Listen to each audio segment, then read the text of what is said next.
The greatest feeling in the world was holding my own gun. I'm hypertensive, but all my decisions been wholesome. My independence had me flipping on siblings I stole from. Said I'm just big and loud. Well, half a pound is my silent treatment. I punched out plugs I could've stopped from eating. Stash of the Prada, shy nigga got a gun in the mask in the grass, it's a popper. I was Robin Hood with the stock, don't get shot up. Now I'm watching Robin Hood and my stocks, they just shot up. That's all it is. You just do the math. You solve one problem and you solve the next. But that was hip hop in general back then.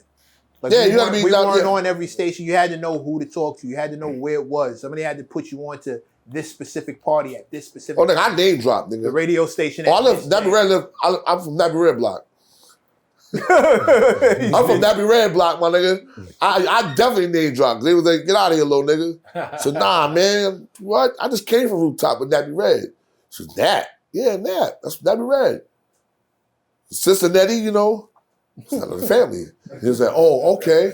Okay. When I tell Kevin Child that story, Kevin still bug outside. He was like, yo, oh, you was really there. I was like, yeah, I was outside, man. I know I was outside. I was a fly on the wall. When Alpo used to come up and down 8th Avenue with the Doom Buggy. He had the Scooby-Doo Doom Buggy with 4 10-inch woofers in the back playing Spanish music.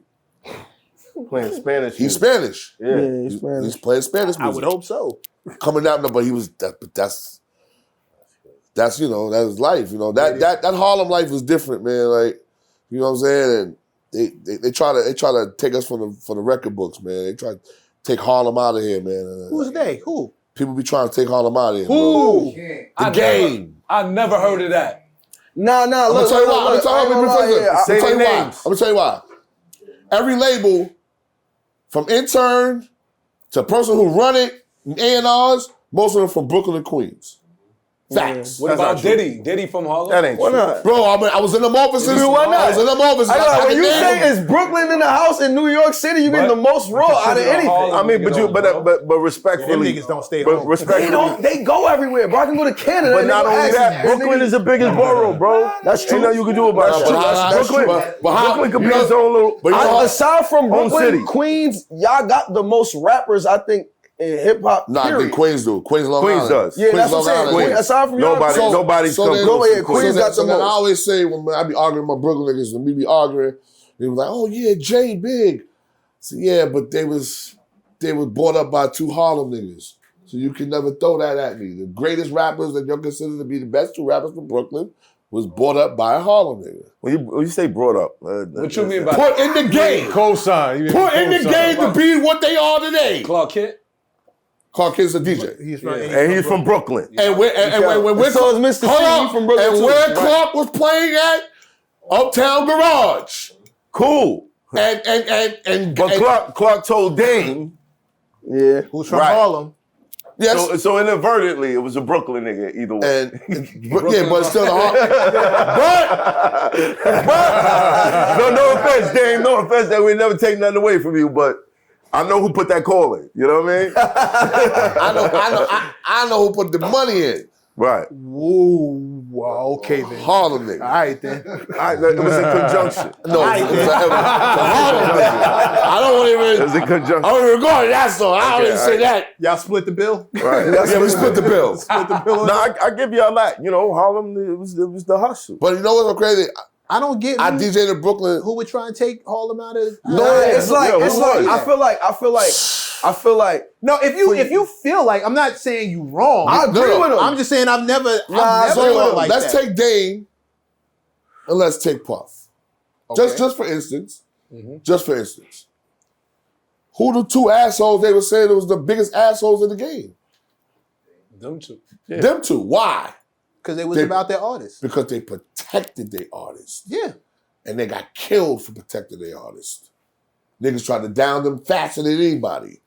But they was fighting for their Fuck with artists. Dame, so I'm not gonna say nothing. Right? No, they were trying to fight for their artists so they don't get taken advantage of. You know what I'm saying? Like the biggest viral moment we know Dame Dash for is him going off on the label heads every for time. protecting them from taking that tour over. Not just that one. Regardless of what it is, I feel like when you was doing that, when he was doing that, they waited on his downfall, and when it came, I think they made it their business to make sure he never got powerful again. That's all great men. All great men. Anyone who does great men, great women, great people. Anyone who does anything big, there's somebody who needs you to fail. Yeah. Floyd Mayweather didn't sell the most pay-per-view money because he was such a great boxer. No, he absolutely. made money because everybody was waiting to see him lose. Absolutely. You build the fight around the champion, around the challenger, because you want to see him lose. They literally paid money to watch that dude lose. I think if they would have stayed together, Rocafella would have been stronger than Rocafella and Bad Boy would have been the two strongest ever. I don't know about if they'd have stuck it out. If they'd have stuck it out, I don't know about that, bro. If they'd have figured out the next wave. I don't know about that. Because Dr. Dre, Eminem, and 50 Cent have still been there, and they still... When they was going at Puff, when Hot 97 was on, we don't need you. This is when Hypnotize was done. You don't need me. All right, we yanking everything. Puff yanked all his music.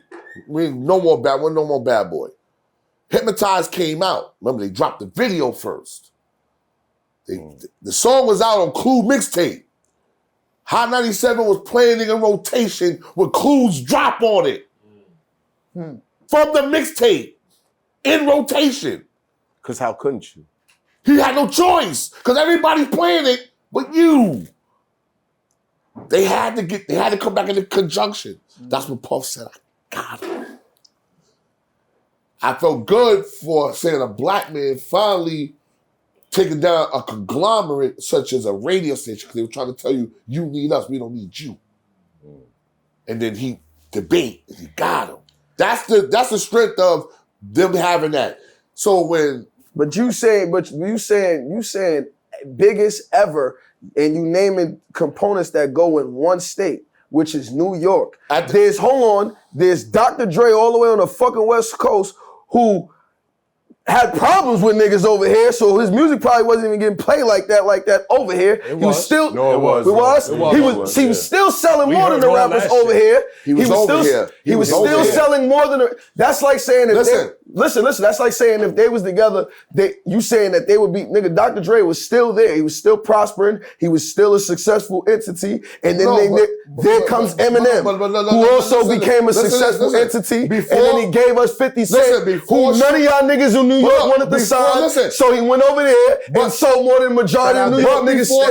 They would have still been here. Before Suge. Before Suge. What you saying, bro? Before Suge. Track Masters have it.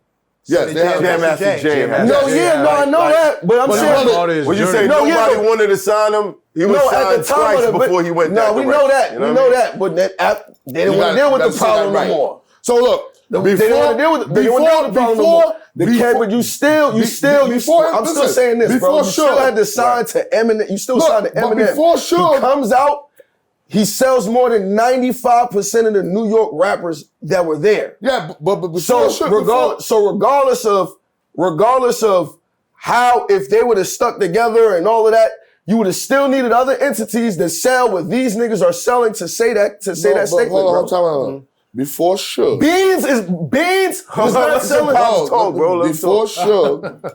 Before Suge, Dr. Dre and them used to be in Club 2000. Sitting in there partying. Where my dogs at? Yeah, welcome me back. Where my dogs at?